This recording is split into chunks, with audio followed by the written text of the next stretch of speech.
Good evening, everyone. If you can hear me, welcome to the HR bar. We are happy to have you here with us. Let us know in the chat where you are joining us from, and we also encourage you to invite other friends, colleagues to join us for the session. Let us know in the chat session where you are joining from, and please, as we always do, share the link. Share the link, invite friends, invite colleagues to join us. Our facilitator is ready to take us through our session today. So we encourage you to share the link to other colleagues and friends to join us for the session. If today is your first time joining us, the HR Bar is a learning platform. It's organized by the HR Network Africa. Basically, it's a platform where we have facilitators, seasoned facilitators come in um, to show us or to enlighten us on key areas, being it HR and any other area which we deem it fit. And we need to know as professionals in our day-to-day working activities. So we've had trainings, several trainings the beginning of the year, and today we are happy to have Dr. Tio Taki take us through team building strategies for high performance, team building strategies for high performance. So you can see it as we go along. And right, so to introduce our facilitator today, we have Dr. Tio Taki. He's a founder and president of Heart Changer Hub, a leading behavioral research coaching and motivational hub which charges people to maintain a growth mindset and develop real life strategies to improve and achieve their fullest potential. He calls himself, I like this, the change engineer and an edutainer. We have people who are entertainers, but our doc this evening calls himself an edutainer. He's also a disc jockey by profession, a public speaker and foremost authority in applying change management models to fix situations. Dr. Tio, we are happy to have you here. If you can hear me kindly and take the floor. Thank you very much, Anna, and I really appreciate your time. And I welcome everyone here to the HR bar. I don't take this lightly. Really, thank you. Can you hear me loud and clear? If you can, Yes. type yes. Let us know where you're watching us from. Thank you. So, without much ado, let me just go into the presentation right quick because we don't have enough time. And thank you for the opportunity. Like I said, let us know where you're watching us from. You can type it in there. Okay, so today we're going to talk about team building strategies for high performance. And I'm sure we all know what a dysfunctional team looks like. And we can also tell when we meet a high performing team. So there are few things that set them apart. And today we're going to talk about that. We're going to delve into it. Because we are professionals, we're not going to waste time on the small nuggets. We're going to go into perspectives. Okay, we're going to go into the mind of the leader when he's selecting the team members. So yeah, we'll go into it. We'll go into that. So that's just a little bit of my profile that Miss Anne read.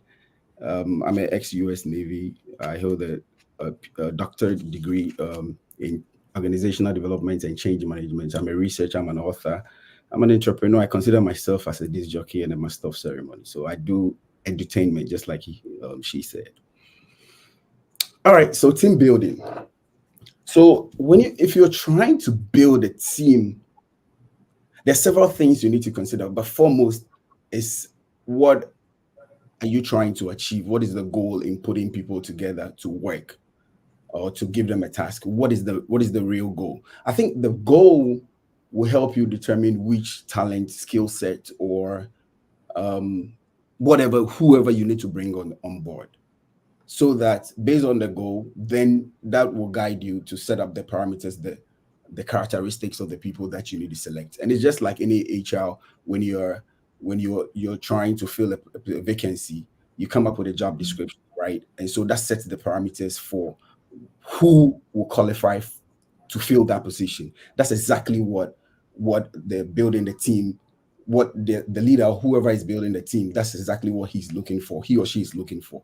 So he's looking at a skill set that will help the team achieve the goals. And so they come in different forms, and there are different kind of characteristics that you need to look out for when you're building a team. And so today we're going to go into a little bit of them, some of which will make the team either perform or it will make it a dysfunctional. And so today we'll look at it. We don't have enough time. I hear we have only 45 minutes, and then we have a few minutes for um, a Q&A. Okay, so yeah, so please go ahead and read with me, follow me, because this is not a typical classroom where we have like 3 hours or anything of that sort. This is more for professionals. So we'll look at the nuggets, and then we chew on it, and then if possible later they give me the time, we'll come back and do another thing, same thing or another thing. But today we're gonna just run quick. All right, so we are building a team for high performance. Now, there are key we are looking at the strategies that we are using to build a high performance team. So like I do in the classroom sometimes, I want to define the keywords that will help us zero in on what we are trying to do. All right, okay. So we're looking at strategies. A strategy is where you focus your efforts to achieve your goals and how you succeed. So that's just strategy. Strategy usually it gives you the leverage for a long-term vision. So when you're putting your long-term visions together, how you want to achieve, where you want to be, if you're an organization, where you want to be in the next 10 years, in the next 20 years, so that if you are a telecom organizations, an institution or a company, you want to say, okay, I want to be the leading provider of data, or provide a clear calls to the people of Ghana or to Africa and beyond and our stuff. Those are all strategies. So you want to have a competitive leverage in the market. So those are our strategies. Now, strategy compared to any other tool is a long term. All right. So, and then we talk about performance.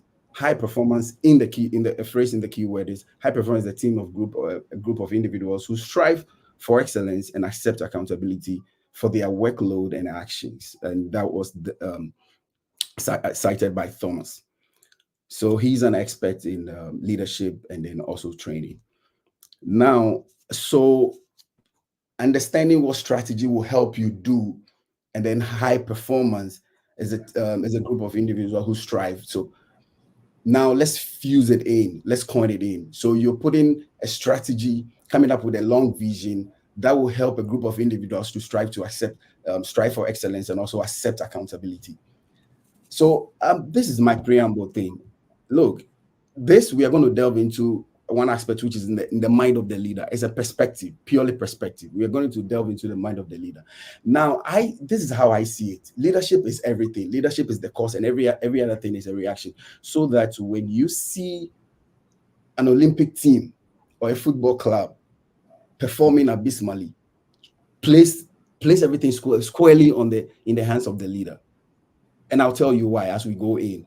If you see a functional organization, if you see a well-performing organization, a well-looked organization, a great team performing excellently, it's in the hands of the leader. And I'll tell you why as we go on. Because the leader is building a team, and the team has a vision to achieve. So if the vision is communicated clearly to the team, and the team understand it and they buy into it, it reflects in their performance. And if they don't accept certain part of it, or they don't understand what they're doing, or there are no functionalities in the kind of work or coordination and correlation the work they do, you can also see it reflect in the kind of work they do. So cast your mind back to the performance of our Black Stars. Need I say more? Cast your mind back or now on the performance of our government, the various governments that we've had in our country, Ghana, in our motherland, and tell me what you see. Is it a high-performing team that you see every time in the helm of affairs? No, it's squarely in the hands of leadership. Trust me, and we're going to go into it. You understand why you need good leaders. So now we're going to look at what sets high-performing team apart. There are various characteristics. So the picture over there, as you see, these are people who diverse. And based off of their goal, whatever they want to achieve, now they're working in simulation, and you can tell. So as you see this picture, if one of them should fall off or break the chain, what do you think will happen? They all go down. Exactly. So it's so clear that they have a vision, they have a common goal, and they are achieving it. And so, because they are together and they understand the work, what they are doing, they understand everything and how the simulation should work, probably practice it several times and everything. There may be differences, or environment may not be friendly. Maybe that the weather might be much colder or harder than the way they practice and everything. But because they are together and they understand the mission, they might get obstacles or setbacks in here and there, but they fight together, so they make the work easier together collectively. So we're gonna go into it. Now you see the man on your left side, if you're watching yours from your screen, the man on the trying to do everything by himself. There's very little that you can do. And then when you put a team together who understand what they're doing, there might be setback, but when they put their individual differences aside, or they neglect the setbacks and everything, and the goal becomes everything to them, they find ways to put their differences aside. They find way to overlook the setbacks, and then they find way to achieve the goals. And how do we do that? These are stuff that we're going to delve into, like I said, and that will make everything clear to us. Now, these are some of the characteristics that of a high performing team. They're goal oriented. Who sets the goal? It's the leader. Yeah. And they are committed. What makes them committed? When they understand the goal, it's cascade into their performance, into the way they see things, the way they want to buy into it. They so want to achieve the goal. Because this is how, and that's where our expertise come in as organizational development and change management. When we are designing goals, we involve everyone. And we take opinions from everyone, and we tell them ahead what the obstacles and everything that what we want to achieve, and how the obstacles on that roadblocks that we see as part of the strategies, we inculcate the strategies, and we let them aware ahead of time that these are the start blocks that you're going to face. How prepared are you when you get there? And so when they're buying into it, they are buying into it knowing that we're going to achieve it, but it's not going to be easy. We all need to be committed. So nothing is on their blind side. All right. So they're able to work to high standards. Yes. So this is part of the work culture that most organizations fail to do. And then they're willing to accept constructive criticism. Yes, as people work together, we are all from different backgrounds. We train different. And science has told us that people who by default think on the left side of their brain, people who by default think on the right side of their brain, they're all different. Things come to them naturally differently. Some are qualitative and some are quantitative. I don't want to go too much into it, but you can Google yourself and find out. So depending on what comes to you naturally, you perform different in the group. So when a leader is aware of these things, when you're selecting team members, you're also aware how that will play in achieving the role, in the goal. And so when you are selecting people, you have that at the back of your mind that you need different skill sets, things that come to people naturally. So when you're picking, it's also reflecting your picking. Again, I ask you, cast your mind back, watch the performance of our Ghana Black Stars. All right, we'll get there. And then they're collaborative and they're experts in their field. So on the field of play, we have experts in their positions. So that the Black Stars, we play the right back, the left back, we have the center, and then we have the guys who finishes when the ball is passed to them in the front line. So they are all experts in where they play. However, they don't see the bigger picture from where they are playing, and that's the duty of the leader when selecting who can help me finish, execute. And so a leader must be aware of the bigger picture and be able to communicate clearly, have them be committed, and then be ready to change things and adapt as and when it goes. And so in the mind of the leader, you need to be strategic and tactical. And so that's where my military instincts come in. One of the few things that I have learned when I was in the military compared to the civilian world, we are able to execute a lot of things smoothly with all the setbacks and the difficult conditions that we face. And the only reason is over there, they only look at your skill set, what you can bring on the table to execute a mission. We don't look at faces. So the mission is everything to us, because in a situation where it's a dangerous mission, one mistake can have everybody killed or bombed.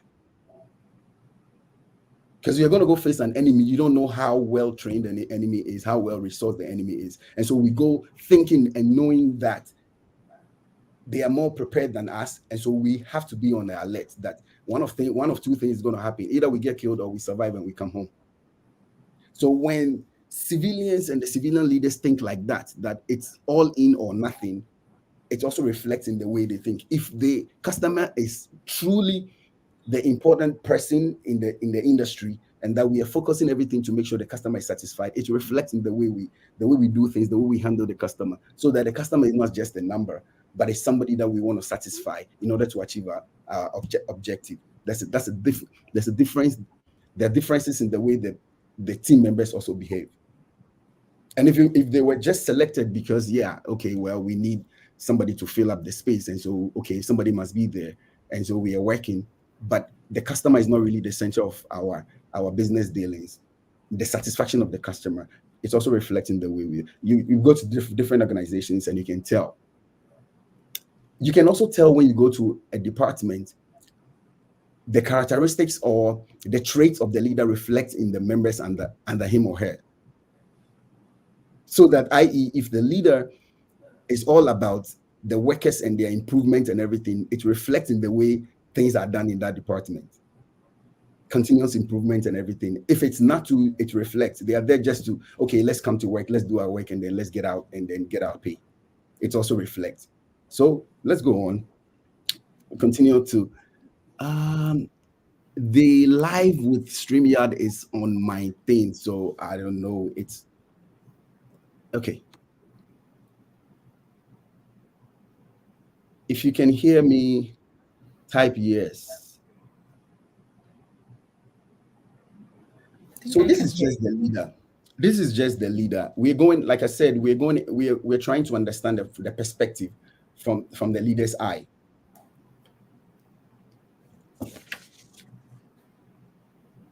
So we talk about defining a clear objective. Before you call up a team, I'm sure you already know what you want to do.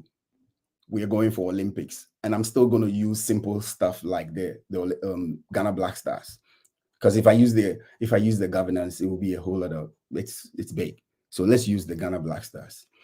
Now, before we go, we know that we are going for the AFCON, and the reason is to get to the finals and, if possible, pick the trophy. Now, so what do? We know that it's going to be a team of 11 players that are going to play, right? And they're going to be on the field at any moment in time, plus a few people going to be on bench, maybe 7 or 8, to replace them. Now, in the minds of the leader, knowing this should reflect in the call up for the team members, right? So that you know that should anything happen, you have 8 members to replace it. Maybe 1 goalkeeper, extra goalkeeper, or 3 or 2 to replace the goalkeeper. Highly do goalkeepers get injury. So that should be part of your strategy. Do you want to execute? If you want to execute, then your frontliners, you call up maybe 3 or 4 or 5, and then you choose the best 3, which are going to be your finishers. Those are the role that people play, right? And then the midfield, and then the back defense, and the benches and everything. Now, there are several of them. Okay, a lot of them too have the same skills. They score the same goals in the finish line and everything. They play in World Premier League. So now, if they are all skills, the skill sets are all the numbers are all the same. So what is going to set them apart? Some of them have soft skills that can set them apart. And in soft skills, we're talking about how they relate with people, because that's very important. If you have all the best skills, you can do everything, you can execute and everything. And you don't know how to mingle with your friends, you know how to coordinate, you know how to respectfully accept people's differences and everything. And you are the one annoying person, even though you're skillful. That's a setback to a team. And so in selecting, you need to select the right members for the team. That's why I'm saying, if you see any dysfunctional team, blame it squarely on the leader, because there are several resources that the leader can use. If you're a leader in an organization, you can hire and fire or rearrange your team members. So selecting the right team is towards the performance. Now, establish roles and responsibilities. You call up all the people. There are some people that you need when you call them up, not only explaining the goals to them, but also clearly states, in situations where this happens, what do you do? In situations when that happens, what do you do? And who is going to call them back and then be accountable for what they are doing. Now, in the field of play, I realized that even the midfield, there's one person who is calling their back, who is calling everything, the shots in the midfield, who's telling them, hey, you're coming too far, go back to where you are, you're doing all that. So in the back team too, is the same thing. If you have coordinators, establish roles and responsibilities, and then they are accountable for it, and you make the team understand clearly what roles each of them are playing, it helps in building high-performing team. So that not everybody else is shouting at everybody else because, yes, okay, well, we are in the team. No, everybody is supposed to know who they're supposed to take instructions from. And that is tactical in the play of the field because the strategy is already set, which is we are going to go win the AFCON. And in the clear case of an organization, it's the same thing. We already know what we want to do. If an organization, if it's Unilever, you want to be the best manufacturer, maybe the leading producer of maybe Colgate toothpaste, dominates the toothpaste, or dominates the washing soap and laundry, stuff like that line. So then what do? Now you cascade it back to the department. Finance, what role are you playing? HR, what role are you playing? HR, hire the right guys. Make sure these are the benchmarks for hiring.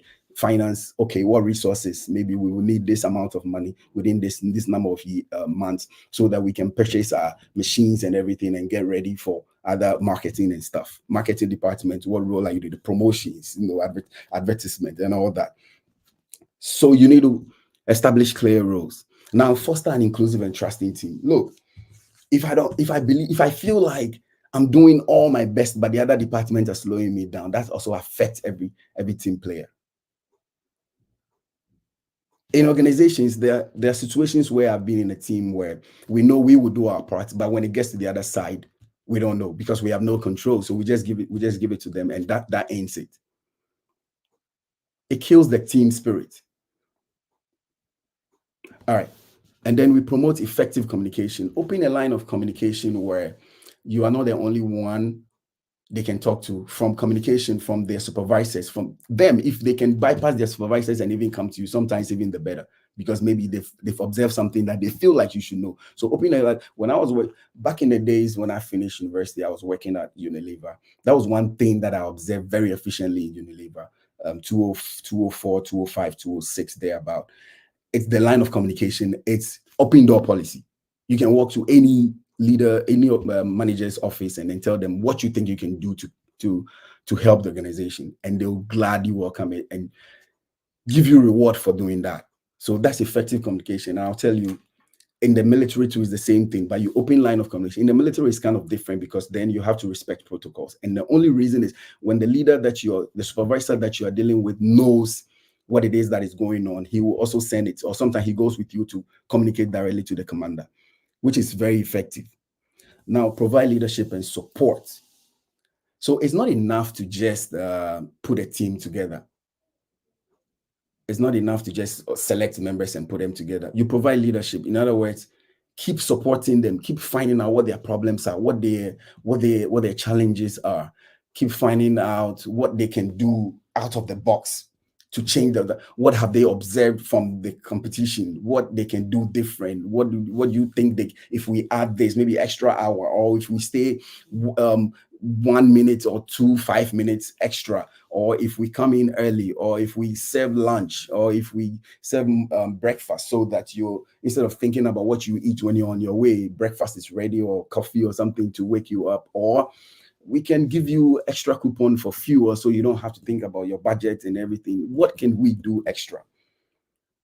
Provide leadership, provide support. What can we do? What? Every time, talk to them. If I know some organizations that they have a therapy session that every now and then you can sign on and then talk to the therapist and everything. These are all supports that a leader can do. Because when you put people together, again, don't forget, they also have issues on personal level and their family and everything. So all these affect their performances. And if you're a good leader, you pay attention to some of these things because it affects how they perform.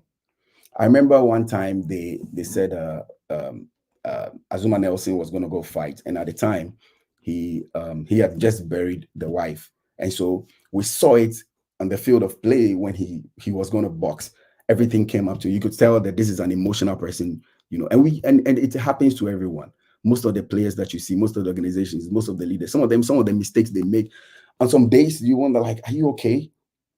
All right. So it would take a good leader to observe that, be emotionally intelligent and be aware, so that the people you're working, they are not robots, they are not machines. Things happen that gets to them. So provide that support and they get back online. Now, implement performance management. This is where you need to set benchmarks. HR, this is where we're good at.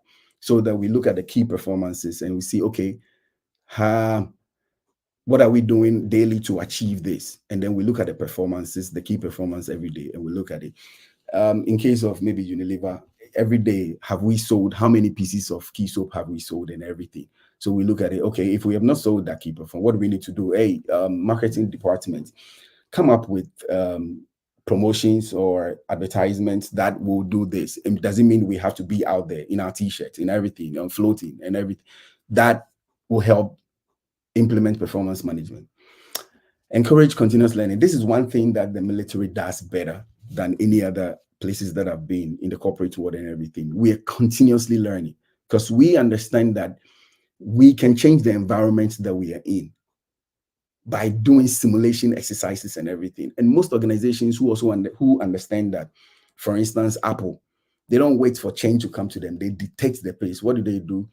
They empower, or they resource their research and department, so that they can, or they're always on the go researching what they can do different from in the market to break through or to maintain the market share that they have. Because once you sit down, that's it. Change will leave you.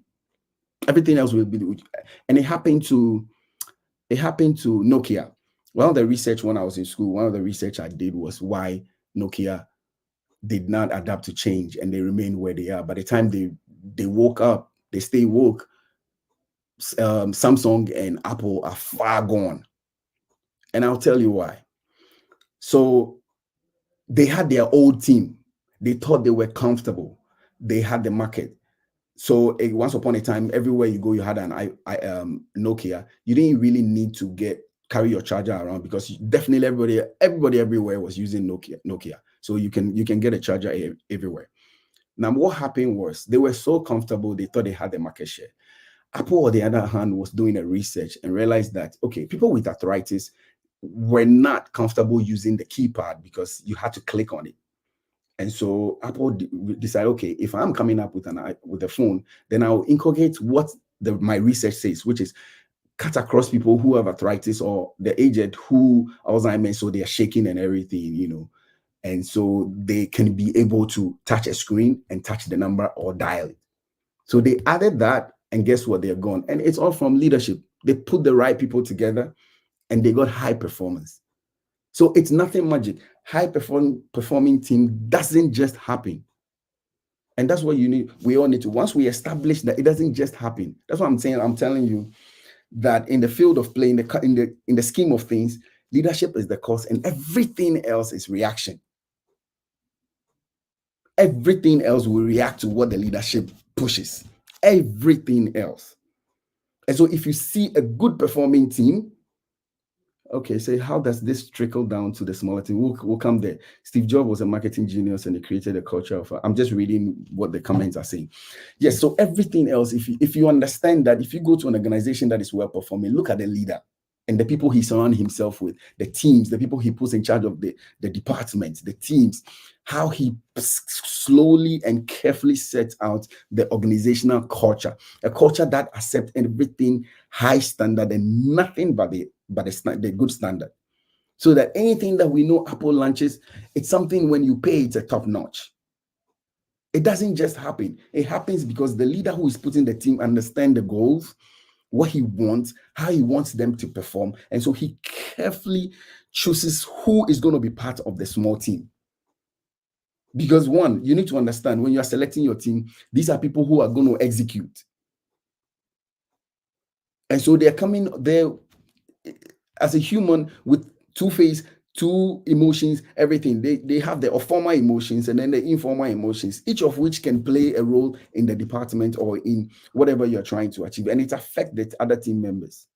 So we'll go into it, you understand. These are the strategies but we'll go into other things that you understand why these strategies are the best. There are quite a lot of them, but I feel like this sums up everything. You can go on your own and then research. Now, they encourage continuous learning and development. This is what I talked about. In the military, we always write an exam about one weapon or the other that is here that they've produced, and they feel like, okay, this is a game changer. And so every time we are learning, we are looking at simulation, we are looking at the weather, how the weather is going to affect even our performances should we go anywhere. My last but one assignment, I was in Alaska, and then I was in Dakota, because now we were simulating in preparation that one other country, which is much colder, if they strike, we are acclimatized to fighting in a cold weather. You see how continuous learning and simulation and development and everything. So every time we stay ready. And that's what organizations are supposed to learn, that the market keeps changing. Everybody. So if Samsung should make a move, Apple should be alert to that move. If Apple should make a move, Samsung should be making. And how do you do it? Your team members, you're supposed to continuously let them learn and develop and come up with simulations. If this, then that. If A happens, then we have B as a backup. If B happens, then we have A as a backup or as a main plan that we're going to use. So there's always a backup to the main plan and a backup to the backup plan. All right, we recognize and reward contributions. This is a very big deal for high performing team. Give credit to whom credit is due. If someone comes up with a very brilliant idea that leads to the achievement of organization or making things difficult, or even just helping the communication and correlating, or everybody staying aware, give that person his due recognition or her due recognition. All right. And so every time they are looking for ways to make the team perform very well, because they get their due recognition. And trust me, if a team that is dysfunctional, if you go into it, I'm sure one of the factors will be because they don't get recognition. So people get discouraged along the line. It's no magic. And then they adapt and evolve. That's the next point. Things are changing. Things are changing. And I told you about the Nokia phone and then the Apple phone. One research can change the whole industry. Remember the days when we were reading the PMP, and then we were learning music from we were buying the handout, the book, the magazine, or whatever they call it, and then it has all the music lyrics. Now you don't have to go get that book. We don't even know whether whoever was printing that thing now, because now we are in our hands on our mobile phone, we can Google it, and then we have all the lyrics. So karaoke and everything is fine. Before, if you didn't have that book, then you probably were singing, or whatever you heard from the song is what you're singing. So what am I saying? A team has put it together because they saw an opportunity to get to the customers real time. So somebody communicated clearly what they wanted to do, which is part of the AI and everything that we are talking about. That somebody communicated clearly what they wanted to do. Somebody saw an advanced thinking ahead, and they came up with, okay, well, we've been using fossil fuel, which is crude oil and everything, to power engines and everything. So let me put up a team that will research to come up with how we can use green, which is battery operated, to power our engines. So this will also reflect in how they select the team, right? Because what one person thought has changed the whole dynamism of the world. Change the temperature of the world, change everything. Are you going to stick to it? Or if you're an organization, are you just going to stay there? No. So now this is where you need to adapt and evolve. And so what do you do with your team? Continuous learning and improvement. That's where it comes in. Encourage continuous learning and improvement and development. Who does that? Who sets the parameters in the minds of it's the leader. How do you do that? If you cannot deal with the current team that you have through continuous development, and maybe you find out, then you have to select a new team. How do you select a new team? You select the new team with a new vision in mind. So that if you need a new skill set, if you cannot train them, which I doubt, because everybody can be trained, depending on how you go about it, you need to train them. So they're forward thinking. All right, so let me go to the next slide.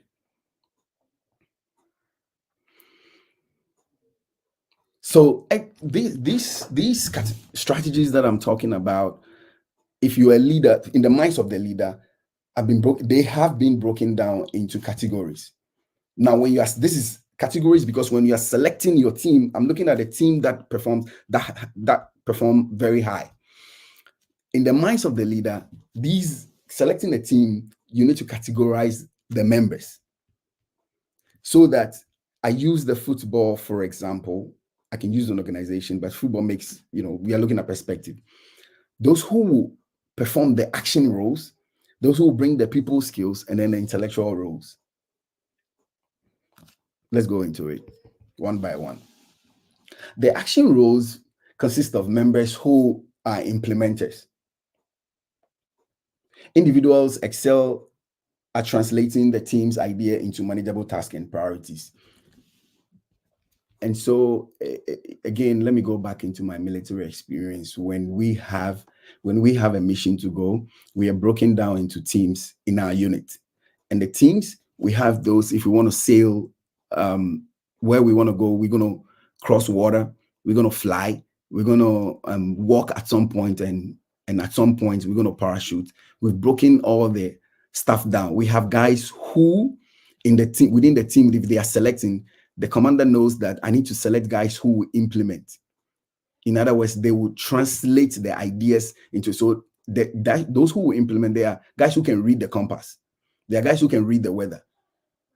There are guys who can, drive the team on the land. There are guys who can fly the team. So they're looking at implementers. And so in the minds of the leader, they look at the bigger picture and they break it down into categories, which is the implementer, the first role. I'm telling you again, if you understand how this works in the minds of the leader, you place everything squarely in the hands of the leader. It's as simple as that. So category one is the implementer, right? They manage to translate everything into tasks, the ideas into tasks, and prioritize them. Now we have the task leader, the shaper. It's a dynamic role focused on organizing goals and overcoming obstacles. This guy is the tactical person behind who looks at everything and then look at, okay, as we are going, we're going to face this. If it happens, then what? This is a member of the team who takes care of this.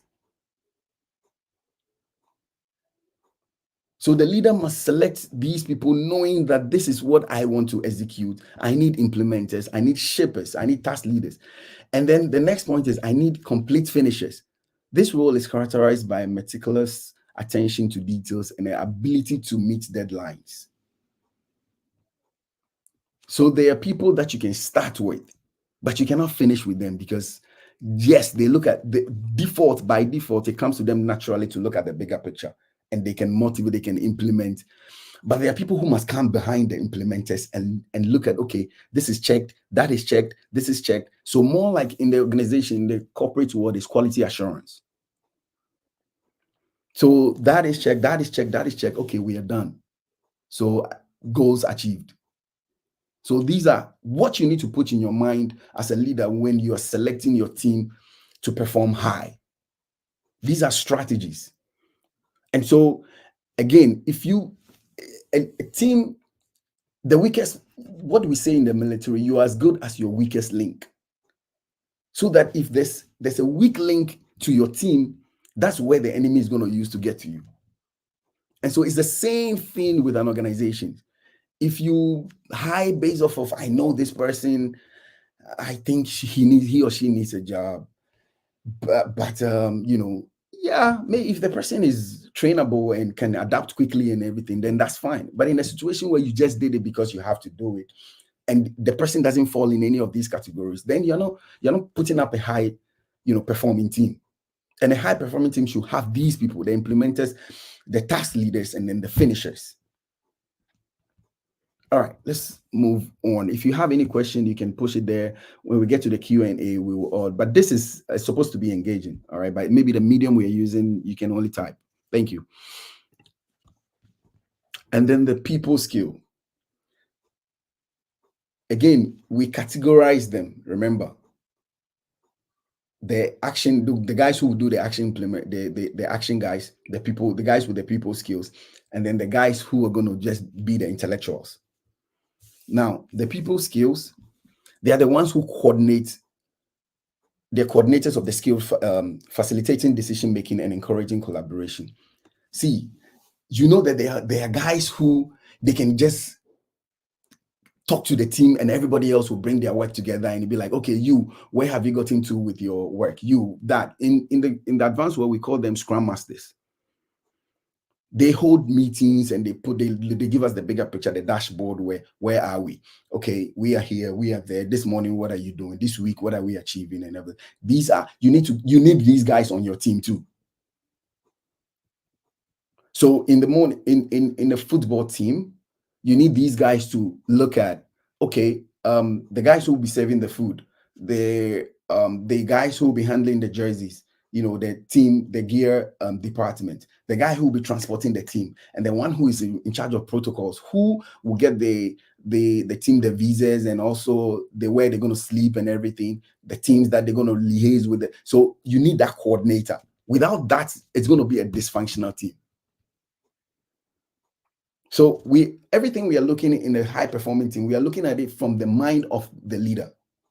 And that's why I'm giving you that perspective, so that whatever you're thinking, if it's not in the minds of the leader, then it's another perspective that we can look at later. But yeah, and then the coordinator. So the next point is the team worker. This individual is a good listener, excels in being cooperative, collaborative, and tactful. So he sits back, look at everything that is going on.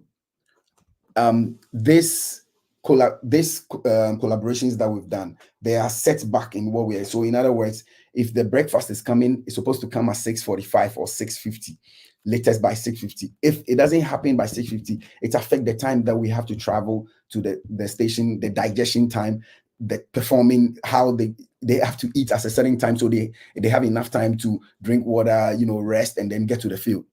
So that if this doesn't happen at the right time, there's also a problem. If you are giving your bosses, the team is giving the bosses this data to do decision making on, for instance, we want to let's say we want to enter into Mokola market, or we want to enter into the Arabian market with a team. That there are some things you just cannot send there. They read from left to right in the Arabic. Also, they don't eat certain things. They have their cultural stuff. So you need to be tactful in executing some of the things. Mokola market, there's some time when you go there, not all shops are open. And there are some times when you go there too, they are so focused on what they are doing, they will not even listen to you if you go to do float or anything. So you need to be tactful in some of the things you're doing. And you need that person who will go on the ground, be that field guy, to go look at, go get all the data and bring them like, okay, I'm collaborating all this with what you told me. I think this will work. And you need that person who is the resource investigator. He's an extrovert. He's skilled at making connections, gathering information. So the team worker and the resource, these three, they work hand in hand. One person can play the three role, but usually, depending on the size of the team and where they're going, you have to share them. But you can hire somebody sometimes who have, the abilities and the capabilities to perform these three roles. But you have to categorize it so that this person handles this thing very skillfully. And that's how you build a high-performing team. You categorize the activities. All right, so let's move on. And the other category is the intellectual role. And then you have the plans. This individual is skilled at problem solving and thinking outside the box. Again, sorry about that. I don't need to explain this any much further, because of course, if you are intellectual in your role of play, you are a subject matter expert. And so when things like that are brought to you, this is the vision, this is what we want to do. We want toothpaste. In this case, if it's Unilever, it's Pepsodent. So you want Pepsodent to maybe lessen the fluoride, or come up with another category of the Pepsodent that it will be kids friendly. In other words, the mint should not be that much, so they can accommodate it when they're brushing their teeth. When you put team together like that, maybe the market research, that's what the research is saying, from the market is saying, which is from the people skills. The intellectual should go in there and look at how many ounces of fluoride, or should we take it, or should we replace it with something else? This is the role play from the plant. And then the monitor and evaluator possesses a good judgment and strategic thinking abilities. These guys are more like the guys who will come behind like the quality, control from the other one that we talked about. They will monitor and evaluate everything. Would that make sense? Even to our financials, even to why don't we come up with another product line altogether? So these guys will evaluate everything. And then we have the specialists who provide the technical insights and expertise, irrespective of the field. Yes. So everything else will go to their table and then they look at it. Okay, technically, the idea you're bringing, the machines and everything we have right now can take care of it, or we have to improve or scale up. So in the mind of the leader, you come up with the vision or the goal, the strategic goal, the goal that you want to achieve. However, in putting up your team, these are stuff you need to consider. So it can be a department, a functional ad hoc team members, team that you want to put together to achieve a specific goal. You need to think about all these. There are some that sometimes that guy who sits down and asks that random question, who feels sometimes some people feel like it's a stupid or damn question, he breaks our mind to things that we've not thought of. And when we go back,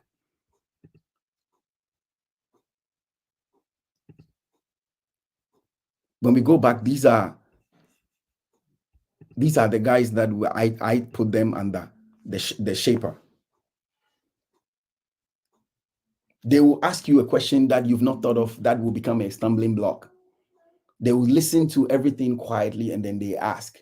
Now in the military, when they're putting, when I was in the military, when we're putting a team together for any kind of mission, how the commanders carefully select the team members before when I didn't understand, when I haven't done this course and everything, it used to amaze me.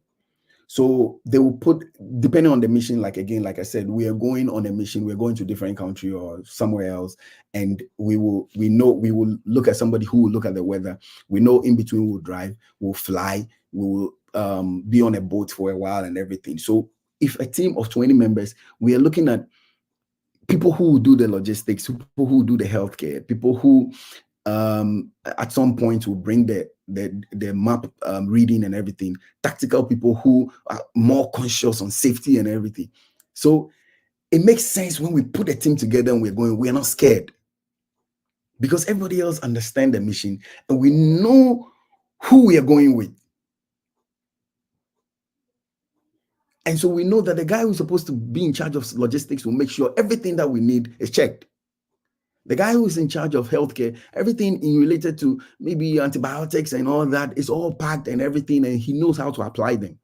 The guy who's in charge of reading the map, he's an expert in reading the map. He will take us to the destination. And so these are stuff that the military side do best. The civilian side, they do, but for the most part, it's what sets the good team apart from just the dysfunctional one or all the other ones. Let's go forward and look at the rest. Now, when I was studying change and organizational development, we looked at the human side and then the animal side and everything. And we saw a very interesting strategy with the bears. And how does this relate to what we are studying about forming a formidable team? Now they're already there. You see one, they move as a family, so that the mom and the dad, they go somewhere else, okay, so they do territory, right? And then they have their offsprings, and then eventually they dominate that territory. Now when they are moving, we realize that when they are moving, depending on what they are going to go achieve, or what that vision is, or what they want to go do, sometimes they leave the old folks behind. Sometimes it's only the kids that go. Sometimes it's the old folks, the mom, the dad, the granddad and everything. And then there's a way they walk, they move. Now if they have to carry the whole family along, depending on what they're going to go do, the grandmom and the granddad are the ones walking in front, because one, they have the experience, right? Not only that, they know that if an enemy attacks them, By the time they kill the grandmom and the granddad and get to where maybe the older kids are, they've reinforced. And so when they're moving as a team, the grandmom and the granddad are in front because they are weak, but they have experience. And then the older kids are right after the grandmom and the granddad. Now the kids are in between, and then the parents are behind. So even with the animal kingdom, we know that they carefully they just don't do things. There's a strategy to everything, because they live in the kingdom where they are not the only occupants of the jungle, and so they know that they are at prey to every other wild animals, and so their offsprings, the weak ones, can be taken or can be attacked by any enemy. It's like that with our organizations. Everything I'm telling you, you need to, these are perspectives. So you have to relate it to what your organizations can do and how it will fit into the goal. And that will determine how you should move. So that you don't just move. And when you're hiring or you're selecting your team members, you don't just select, but you select with the goal or the mission that you're going to go achieve in mind. And so the bears don't just move. They don't move like any other regular, but there's a strategy, and that's the strategy is what I've discussed with you. And there are times when they don't, depend on what they're going to go do. You know what? They're safe. They leave the kids, and then maybe one of the elder ones who is stronger will put them in the cave or under a certain, under a tree or somewhere else, or in a jungle somewhere. And then the elder one will be in front, just hide the rest. And then the grandma and the elder ones will just go and achieve whatever and then bring it back. And there are times when they realize, they scan around, they were like, okay, this is so dangerous. Then they all move. And even in their moving, they move in a strategy. So nothing just happens. Even the animal kingdoms, they're showing us that nothing just happens. It has to be strategic. It has to be thoughtful and intentional. And that's how you achieve high-performing team. And communication. Everyone knows, they know the role they're playing. And guess what? They are accountable. Because one, if they don't accept the role they're playing, they kind of like don't buy into the mission. That's when they slack. That's when they feel like, okay, whatever I'm doing here, nobody even sees it. I don't see the role I'm playing. What role does that play? There was a story shift from that. There was a story told of one gentleman who I hear worked with NASA, but he was a janitor, right? Okay, in the team, as a department, he was a janitor, and he was so happy working as a janitor. And then one time somebody asked why, and I hear people ask him, and he said he works at NASA, like he put people on this on the space, like on the moon and the stuff in the space. And then they asked, he said, but you are not a scientist. He said, but I make the environment comfortable for the scientists to think and to be able to do their work so they can. So I help put people on the map. What a great way to think as a team member. And it affects everything. It affects your output. So who does that? I said again, in the minds of the leader, you shape a culture. You shape a culture for the team. And if you fail to do that, then everything else in disarray. So again, I said, go to any department, watch the culture over there. It reflects the leader of that group or the team.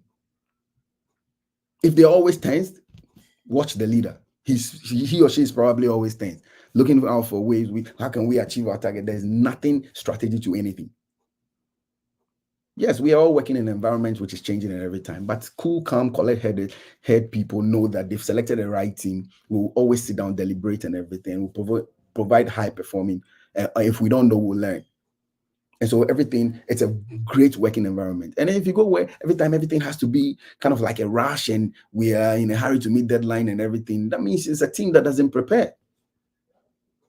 Again, I'm saying in the eye and the mind of the leader, how does he or she come up with a formidable team that performs high? They carefully select based off of the goal, and they categorize the people, and they select then those who naturally fit into those roles, and then they put them together, and then they work, being accountable for what everyone is doing. And the bears show us that. Okay. So these are some of the characteristics, or I can see because Live stream is on my way. Anyway, so yeah, performing team. You prioritize communication. Like I said, the if they don't know what they are going to go achieve, they don't buy into it. You do stuff in secrecy as a leader, and then you just come and tell them, hey, this is what we're going to go do. You don't prioritize communication, what they have to say, what they are thinking is, and everything on that project as a team. That's it. You don't get their buying in. They won't open up. They will do the work as they're supposed to do just because they need their paycheck or they need it, and then that's it. But in setting the objective as a leader, I said again, we are looking at this topic based on in the eye or in the mind of the leader. In setting up the team, you need to be smart with your objective. And smart by smart, we all know that it has to be specific, it has to be measurable, it has to be achievable, relevant, and then time bound. And in your organization, if you want to make key soap, or let's say Nestle want to make ideal milk, achieve a 80% market share with it by the end of 2024, then there are specific things that we need to do, and that team must be aware of everything. There must be a dashboard that can measure it and then communicate it to the team. One of the things when I was working at Unilever we did very effective was, we know the objective, it was printed out, we saw it, and then weekly or monthly we had meetings that our CEO and our departmental heads were telling us where we are in terms of the yearly goal or the quarterly goal or the 5-year goals and everything. That objective was very smart, and we did that tactfully. And then you need to tackle conflict. Look, as you're going to put team together, remember, different people will play different roles. Some roles will conflict. Some people will feel like, oh, I'm the leader of the team, or my role is more important, or something else is blocking, it's a stumbling block to me. So it becomes conflict. I mean, yes, how you handle the conflict will determine whether they will be committed to your goal or not. So that there must, at all point, there must be fairness, right, in a team. That's how you build high team performance. Let there be fairness. Your no should be your no. Don't give this person 5 minutes, 20 minutes extra break, and you don't give it to the next person. It brings conflict, and how you solve them sometimes is also, very important. You need to understand your current and future dynamics. Again, I said the leader in putting up the team must understand what they're going to go do and communicate clearly on what is going to happen as part of the vision. It affects the performance of the team. We know that we are in a technological world. In the 21st century, everything is run by the computer. Now, you know that you're doing manual in your department. Another company has just entered in there, relying on research, and has with a tool of AI or artificial intelligence, is helping them take the market share. What is your current situation right now? What is your future as a company in the industry? You need to be aware of all this. Communicate it clearly to the people. If there's any training you need to do, then you do. Again, I'll refer to Unilever and the military, because when I was there, when Excel spreadsheets became the order of the day and a thing to mine and cascade data, let me use that. In the finance department, they outsource how to use Microsoft Excel and access to a very professional company. They came there and they had training sessions with us. It was a lunch and learn. So it was for a whole week or 2 weeks, if I remember. But they kind of like put a schedule for us as a finance department, and we're going in turns. So like this team is made up of 4 or 5 people. We go there, and in our on the compound in Tema, but in a conference room, they set up a computer and everything. And we're going there during breaks and sometimes before work or after work, and we're learning Excel access. This was 204, 205, and how we're going to use that to help our work. Because some of the data that you run from the softwares that they were using, sometimes it doesn't make sense, but if you cascade it with a spreadsheet or with Access, program it, then you can tweak it to any report that you want for the team. And so you must understand what you're doing, because all these help in making decisions real time. So when we learned that, it affected how we put the results that we produced. So they understood what they wanted to do. The leadership understood what they wanted to do. They gave us the right resource, because the future dynamics that they wanted to take over, they gave us the right resource and everything. And then we were able to do more. That boosts the department. So one, you need to master emotional intelligence. This is a whole topic on its own. This is where, how taking into consideration how team members feel about everything. Don't be selfish about your feelings alone. Consider their feelings also. And this is where being emotionally aware, intelligent, because one, naturally, emotions doesn't have intellect. I feel this way, so I must mess everybody else's emotions. Like I don't feel right today, so let me make it difficult for everyone else. That's not emotional maturity. Where I feel bad, I feel different.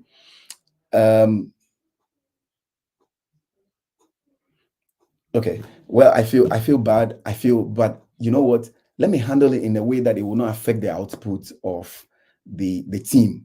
And that's where the emotional intelligence come in. So that you hold it and then share it at the right time, or share it in a way that it can be solved, but not to push the whole team movement or flow into disarray. And that's what you master your emotional intelligence mean. And then give feedback. Highly performing team, they give feedback. The leader must allow it. They give feedback so that they share their challenges and how they overcame them, or what they cannot overcome, so that the team can look at what's the best way that we can do this. High performing team, you prioritize communication, you set smart objective, you tackle conflict, you understand current and future dynamics. Now we all know where we are going with this. If you're an organization in the energy industry, we all know where we are going with the green. And so what are you doing? What are you preparing to do as an organization? Even if you're not in the green industry, you know that at this point, AI is affecting everything. Are you strategically positioning yourself to take care of? What are you doing to your team that will make them perform in the minds of the leader? And it also happens to churches too and everything. Now, I remember when the COVID came, those who were smart to know that, hey, we can still reach our people through Zoom and streaming, they still maintain their people. Others lost quite a great deal of people because they didn't adapt to the change. All right. And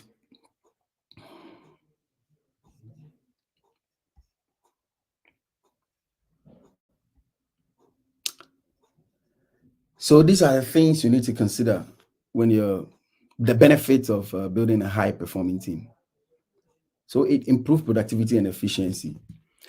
And then the challenging outcomes, they stretch themselves. I mean, these two, they work hand in hand, so they improve productivity and efficiency. Of course, if you have a team that is well fluid, they know what they're doing. Everyone is playing their role. We have the action guys, they implemented the intellectuals, they come together, they understand everything, they give feedback. The leader knows when to place who at what time, they play roles very well, they accept accountability and everything. There's no reason why they should not have improved and productivity and efficiency. Efficiency in the sense that the small resources they have, they know how to use it so that they can achieve the goal. If you have a team that is wasteful but achieve productivity, it's still not a high performing team. It's still not a high performing team. A high performing team is productive and efficient, and they can come up with the challenging outcomes. They stretch the ones that you don't think they can, then they achieve it. And then they increase trust and engagement with work. Yes, that's what I said. If I believe that my brother Michael or Kofi or anybody else, if I finish my work, he's also finishing his work, we are doing it at the same time. There's no malice that somebody's hiding something in the work, or they tell me they've done it, but they've not done it. And I have to come back and then check on them, or, micromanage them and everything. In a team, and everybody else is doing what they're doing and they are coming up with at the right time, then there's trust, there's engagement. And we can achieve people like that. When they say, yes, I'm coming to work at 8, and so we are ready to present, and then we are ready to do everything and make sure we give the report, accurate report at the right time for decision making as a team, and I can trust you that you do your portion, I do my portion, then yes, It's a hallmark of a high performing team. And then business vision actualizations. This kind of team, when it's well fluid, they can adapt to change and everything. They are able to actualize the set goal. The successful accomplishment of high priority objective. Yes, whatever you give them, if they can come together and they can understand, they'll be able to achieve it. And so again, I'm asking myself, in the mind of the leader, what is a high performing team and what is not? There's not a straight jacket to it. It's not a one-way traffic. It differs from organization to organization, from Olympic team to Olympic team. It differs. Some came there with the mind that, hey, you know what, I just want to get 8 medals and go away, and so I'm focusing on this, just this, the swimming, the running, and everything. And so they will be different from somebody who is trying to achieve 40 medals in different.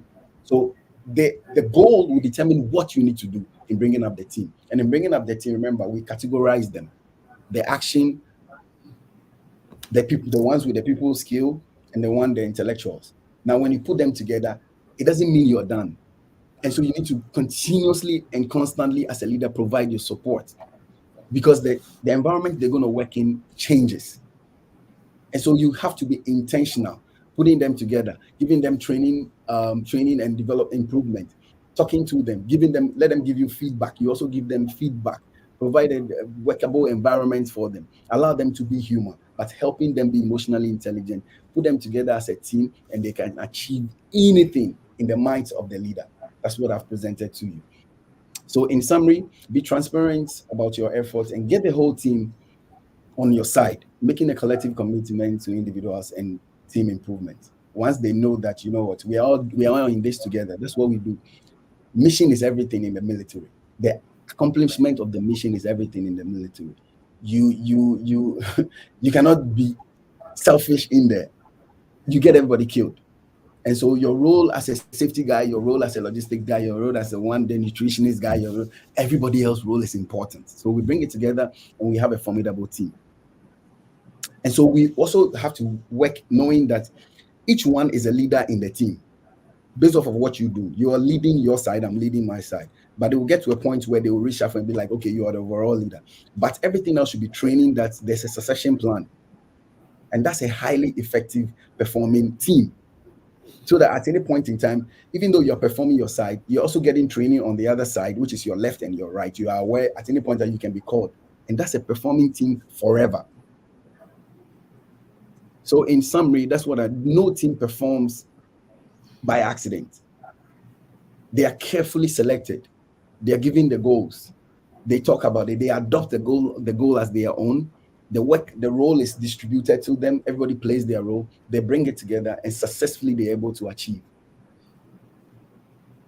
So these are some of the sources where I pulled them from. You can go and read extensively.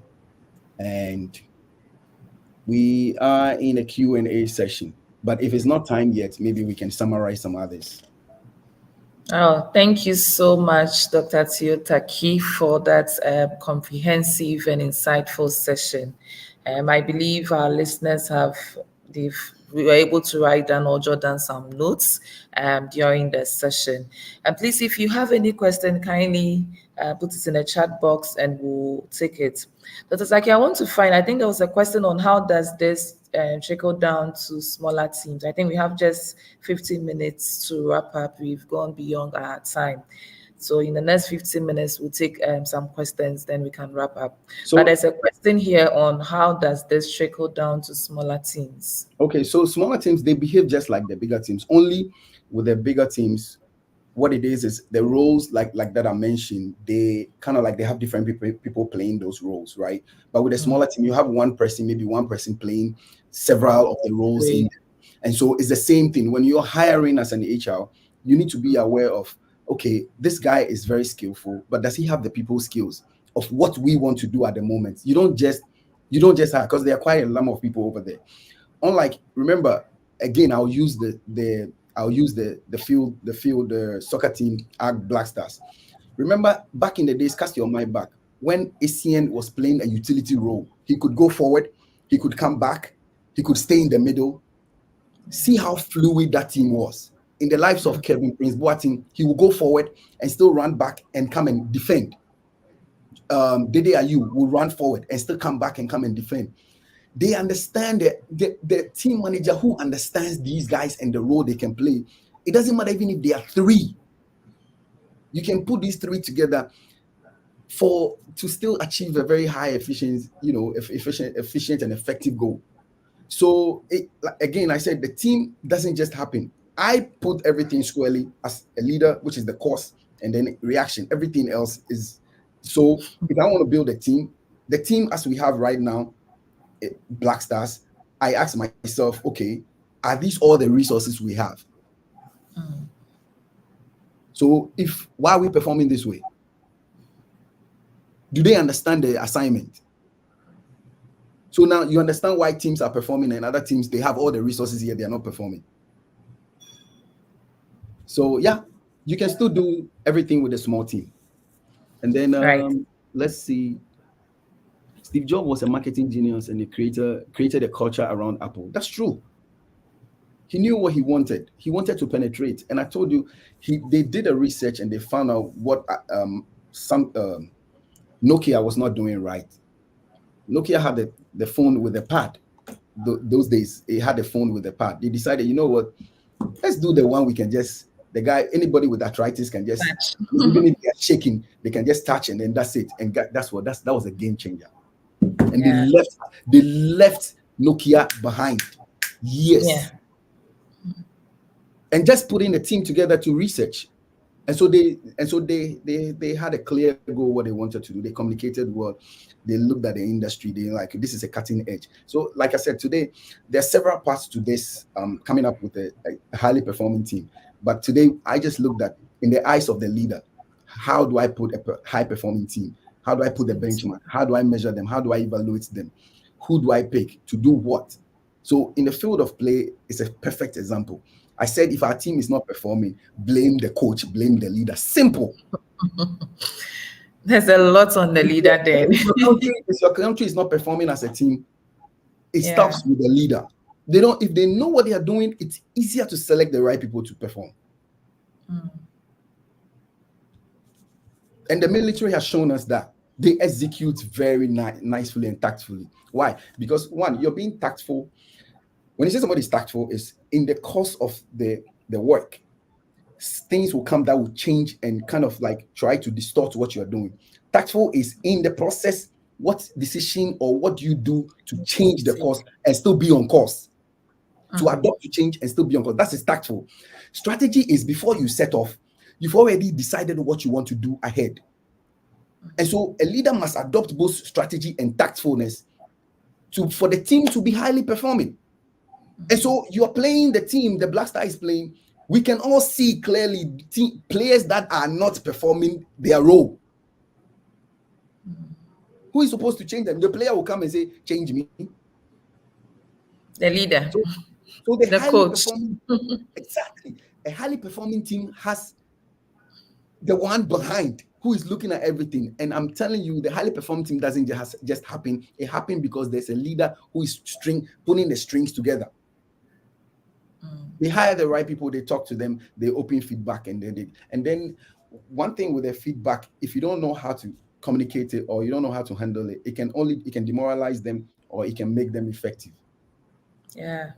Black Star at Samoajan lost the penalty. He came back again later because I'm sure somebody did something right, putting his state of mind in the right place. He came back to win score the other penalties. It can shatter you or it can make you great, depending on what they do with you. So highly performing team, they communicate well. Everybody understand that if they take me out, that's because, so how do they communicate to them that when they take a player out, the player is kind of pays like, I'm now mad, I want to cause a scene for everybody. Because one, you see, again, everything starts with the leader. Let them understand that I'm looking from behind. We have a common vision to achieve. If I can play you only 15 minutes for me to achieve that goal, accept it. Okay. That's a highly performing team. So that it's not about one person. We are all going in to achieve the glory. I can take you up because I see at this point the opponent is doing something different. So fluid. All right. What else? Right. So I'm bringing it to organizations. I want to find out what then can leaders do? How can a leader put him or herself in check? Because this, from what you've said and from what you've taken us through, it requires that the leader is very vigilant. The leader is putting certain things in place so that he or she is on course. So what can a leader then do to ensure that he has eyes on all this happening and also achieving specific targets and also meeting the needs of the team? Very brilliant question. So again, the feedback and allowing everybody to own a piece of the organizational, the goal, the SMART goal. Now, if you're designing the goal with me and I own a bit of it, I feel part of it. This is where the change manager needs to. So everything you want to do as an organization, if you cannot do it, hire an expert who will help you walk you through the change. Every product line that you launch or new service or everything, remember, it affects the organization in different ways that sometimes you don't know it affects the team in a way that stresses them sometimes. So they need to see the bigger picture and what role they play and what benefits it brings to them.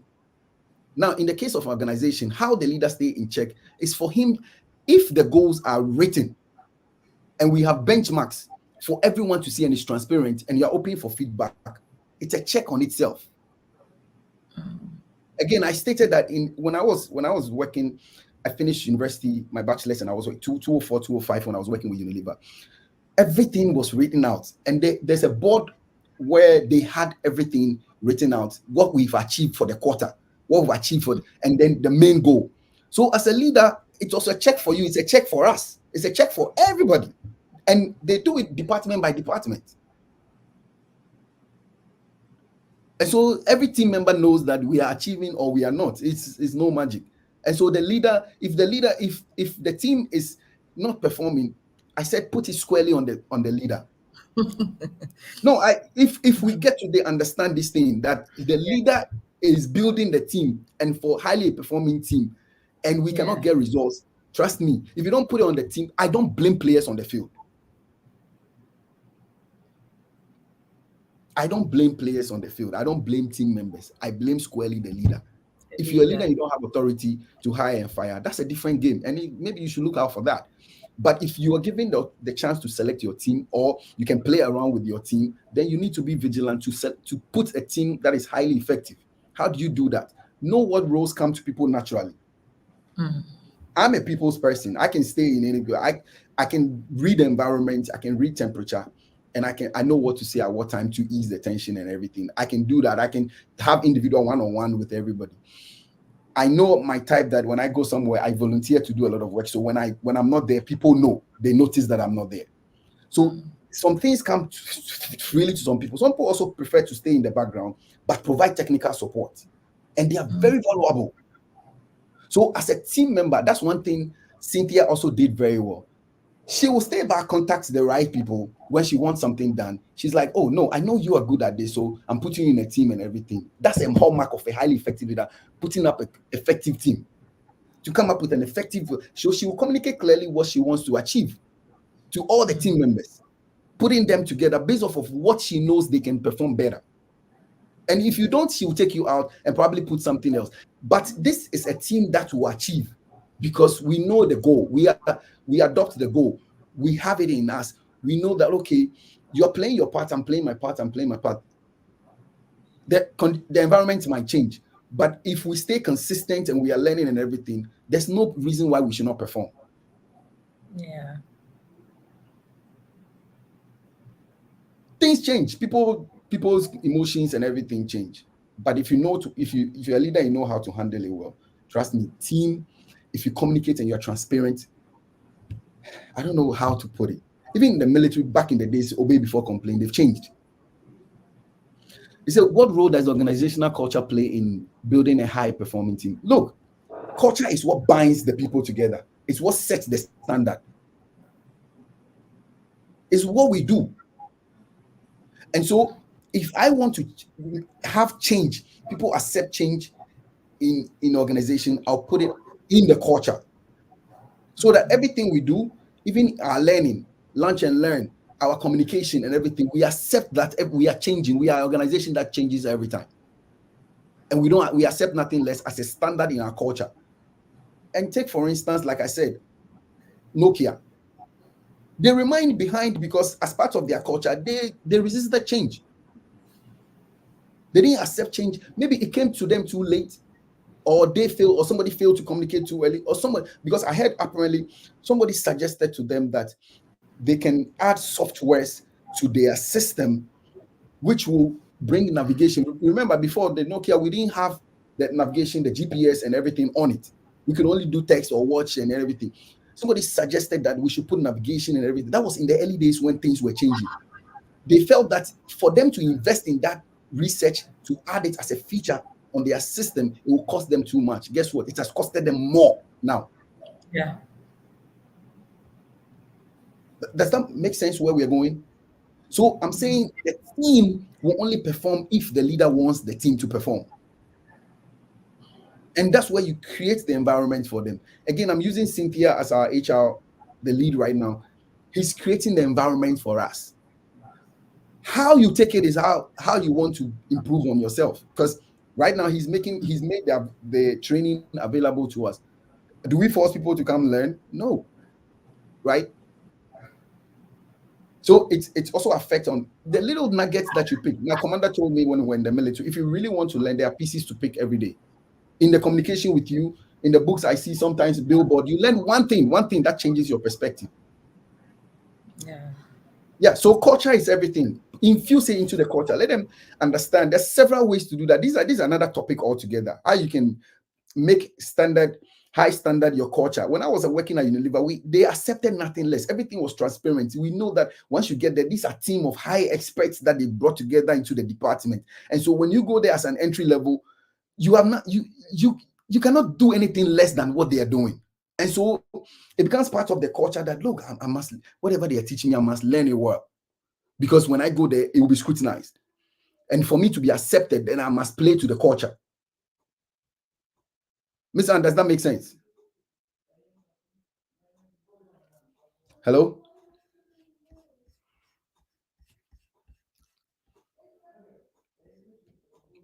Yes, so we have all too soon come to the end. Do we have any Okay, I more can questions? see that Anne had issues with her internet, so I would just a lot of questions came in right from when you started your session. Okay. And somebody is asking, I don't know what the person meant by how does this trickle down to smaller teams? This was about 30 minutes into your presentation. I don't know what the Yeah, person was trying so to ask. I was explaining that Praise. I'm smaller listening. teams, We're listening. smaller teams, the dynamics are different. So maybe like smaller team, like 5 people or something, and you must get people who can play several roles. Okay, you must get people who must. So unlike a bigger, Okay. maybe 20 people, you can share the roles. Like these are guys that will execute. This is guy who will find out if everyone is okay. This is guy who will make sure that the quality, whatever work we are doing, we are checking the scores. But with a smaller team, you must select them knowing that I'm only working with 5 people. So these 5 people, this one will be the initiator and the implementer. This one will be the guys who will break it down to the workable work itself, and then this guy will work on it, and this guy will come back and check on the quality assurance. So that kind of team, you need a leader who really understands and is sensitive and is self-aware to select a small team to achieve a lot. And so regardless, you have to select people based off of what you want to achieve and what comes natural to the people. I always say you have to understand nothing happens by accident. Leadership is, of course, everything is a reaction. If I'm choosing people to go do campaign on my behalf, or we are going into the jungle to go catch the lion and everything, do you know what that means? You're going to go catch the the leader of the jungle. So you need a team of experts who understand the instincts of the lion and how the lion behaves.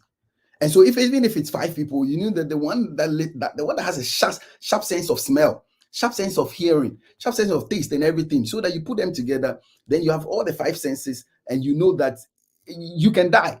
But when you have experts, people who understand what role they are playing, they come up with, they are tactful and strategic at the same time. It's easier to achieve the goal. So small teams, they kind of have a Herculean, everybody must play 2 or 3, 4 different roles.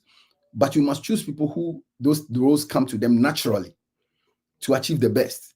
But if you have the bigger team, then that one, yes, you can play with a lot of people, and then you watch what happens to them and their skill set, their people skills, their intellectuals, and put them together. And then, okay, I prefer to use you more on your intellectual. I prefer to use you more on your people skill. I prefer to use you more for execution. So if it's a smaller team, then you have a healing task of knowing who can play several roles, utility players. I use the example like Michael Essien. He will go forward, he can score, he can come back and defend, he can play midfield. So for a small team, you need utility players, people who can do quite a lot of the roles. And that's what that means. So that you can achieve you can have a highly performing team. Do we have any more?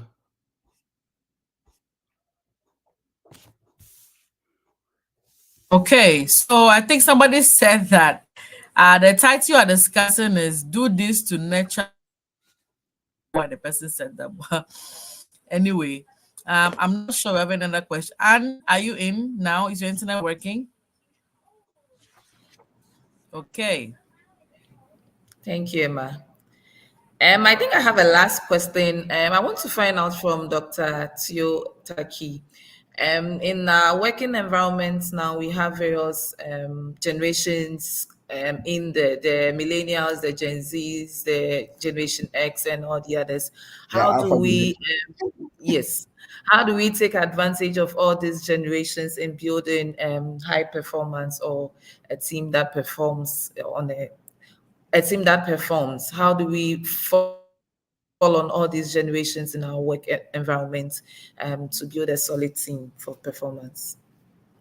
Oh, this is a hard one, but let's see if we can try to end it. This, there are certain characteristics of every generation. I mean, the earlier generation, the baby boomers and other stuff, they were characterized with discipline and other stuff. This alpha generation, Gen Z and other stuff, they're smart, but their emotions are all over the place. I mean, it's scientifically proven. So if you're a leader and you're trying, I will have a blend in the sense that they are very good with the technology. They adapt to change very quick. Their emotions is not really out, is not really in control. And so for me, if I'm selecting a team, I'll play them in the roles that comes naturally to them and continuously support them, because that can bring conflict. And in a highly performing team, conflict resolution is very important. How you resolve it is very important. With these Gen Zs and the Alpha generation and everything, they're so into themselves, you can't tell them anything. And so if you are selecting them, you need to be very tactical. Yeah. They are very good, but these same guys can be used as, excuse me, as your weakest link, because they buy into anything quickly. They buy into things quickly. They can change their mind quickly because sometimes, okay, this makes them feel good. And so for me, if I'm putting a team, I know what role to play them, and you monitor them from afar, but they can give you a good result if you let them play their natural role. I'll put a baby boomer or any of these. Some, I'm not saying, you see, this thing, it still doesn't apply to all of them. There's some that their parents or they're product of the environment, they've been well nurtured, right? But for the most part, you have to be observant and alert when you are picking them. They are very good, but their emotions are all over the place. I'll pick one of those guys, elder ones, to help guide them, while the leader, you stay and then support them in all in the bigger picture.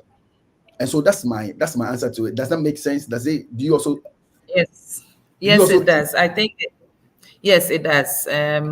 from your illustration on how you get the other generations in there, so they're able to provide support and training or and mentoring to the younger generations, the millennials in there. So it does, and we have to just fall on the strengths and what people are able to do naturally, and provide some guidance and coaching to them to help them perform to their optimal best. Right. And So also, it does. if you put them together, because I remember when I joined Unilever, what they did very well also was able to put us, the younger guys who just came out of the university, and then the well experienced guys, they pair us. And so the person more like when we went to the secondary school, your school father, who will Your show school you the father. ropes, who will show you the ropes, because when you Like come, coaching. exactly, so the coaching and the mentoring. And so when I'm picking a team, I will pick this. They are smart in what they do, hands down. They adapt to change. The new technology come in, they've already learned about it. Yeah. If you know how to use them, trust me, they're the best tools you can find. Yeah. It's just their emotions are, so you need a steady environment, calm environment for any environment, for any team member, any team to flourish. And so they don't bring that. They don't. They don't. They don't bring that steadiness. They are more in tune with themselves. They're selfish and everything. But I will use them more for helping us adapt to change, quickly thinking about, taking their mind on what is coming. Research. Yeah. Exactly. On research and other stuff. Then the steady mind will be cool, calm, collected. Look at it. Look at how would that affect our finances? How would that affect our current market share? How does that fit into? So you sit back as a leader, putting this team together. You have the bigger picture. And so your course will be their reaction. I said, if you understand how this thing plays, I said, you can tell when we are being governed well as a country. You can tell why our Black Stars are not performing. You can tell why any group, whether be it your secondary school group or GSS group or anything, why we are all over the place. Okay. Thank you so much, Dr. Taki. I think we are far, we've gone ahead of our time. So thank you so much for making time with us this evening to take us through this insightful session. We are grateful. On behalf of the leadership of the network, we say thank you. Thank you for making time to take us through this evening. If today is your first time joining us, this is the HR Bar organized by the HR Network. The bar is basically a learning platform where we have seasoned facilitators like Dr. Taki taking us through areas that we didn't fit, and so we are able to grow and become more professional in our day-to-day activities. So thank you for joining us this evening. We are glad you joined. Please, next time you hear of our programs, please try and as much as possible to share the links, and let's have a lot more people join us in our next session. Thank you and good night.